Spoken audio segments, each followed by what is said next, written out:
Hello everyone, this is Jason from Primetime Aquatics. We are in the fish room right now. We're breaking down the Nano Nook as part of a project to make a fish gallery.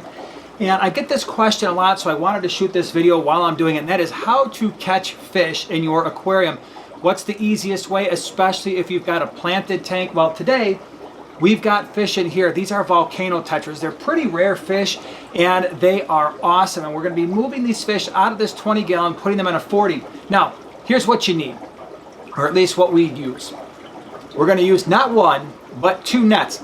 Make the nets as large as you can and still being able to move around the aquarium. So we're going to use 2 nets. I'm going to show you why.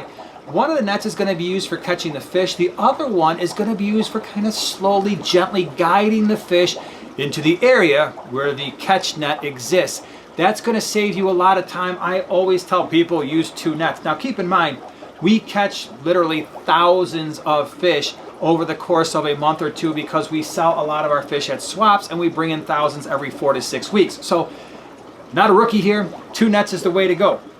The second thing you're going to want, and it's going to make life a lot easier for you, is some type of collection container. We use these. These are just your standard collection containers. You might see these at a pet store.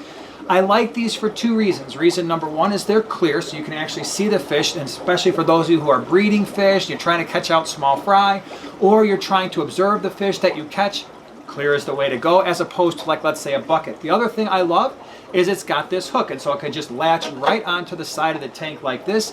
Makes life a lot easier when you're catching the fish. In here they go. This is a much better way than, let's say, catching fish out of the aquarium. You've got them in the net, you're running across the room trying to put them in a different tank. So a lot less stress. By the way, I will put an Amazon affiliate link down in the description below if you are looking for these things. They come in different sizes. I will probably link this size, but you can pick whatever size is appropriate for your size fish. Now, the last thing you're going to need, and this might be the most important, and the reason why I have it on today, the Fish Wrangler shirt. You can go to primetimeaquatics.com, check it out. But this gives you all the skill you need to catch your fish. Everything else I just said is almost irrelevant. When you're wearing this shirt, the fish just come to you. That's a true story. Okay, maybe that's not so true. Okay, so when we're catching the fish, first thing, if it's possible, remove as much out of the aquarium as you can. And so your rocks, wood, decorations, it's just going to make it easier. I know you don't want to, and I know when I say this, you're probably getting a little stressed out, like, you mean I've got to tear my tank down? To the best of your ability. I know if it's a heavily planted tank, maybe that's not possible, and I get that. You're not going to disrupt all of your aquarium just to catch a couple of fish, but if you can, and like in this case, this tank is getting drained all the way anyway, and it's going to be removed off of the shelf, it's no big deal. But the more you can remove, the better it's going to be. And so we don't have a lot in this tank because it primarily serves as a quarantine tank. And so here we've got a little bit of driftwood, but you can imagine the fish are going to hide behind this stuff. They might get, the nets might get caught up on it. We got a little bit more driftwood here as well. And then at this point, the only other thing we've got left is some jungle val, and we have a sponge filter. And so I'm going to go ahead and disconnect this sponge filter. This is going to come out, and there's a hang-on back filter there. Now, here's the next key thing, and this is hugely important. This is going to save you so much time. Drain the water down as much as you can. And so what I'm going to do is I'm going to drain the water at least 3/4 of the way, and that way the fish don't have a lot of vertical swimming space. They're not going to escape your net as easily. This is going to save a bunch of time. So I'm going to go ahead and drain this down, and then we're going to go catch some fish. Okay, so I've got the aquarium water drained to about where I want it. Next thing is, with the catch cup, I just use the aquarium water, so it's the same water parameters, same temperature.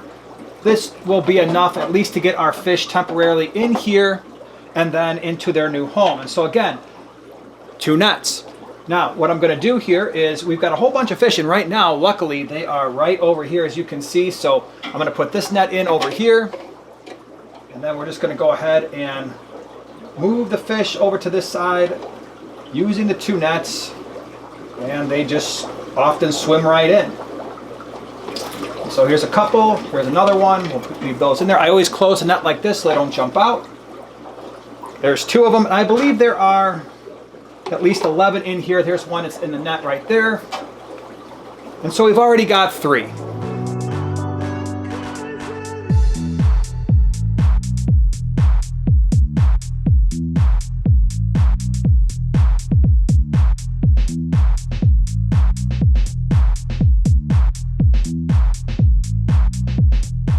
And again, the purpose of these 2 nets is normally fish will just go and hide in the closest corner that they can, and this is speeding them up because now they don't know exactly where they can go for safety.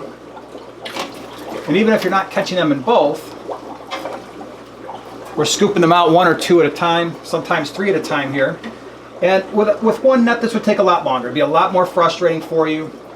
And here, they're just coming out a whole lot faster. And so this is probably saving us 20 minutes of time of rushing around, trying to get the net and trying to get the fish in one net. And now they're getting exhausted, they're getting stressed out, and that's not good for the fish either.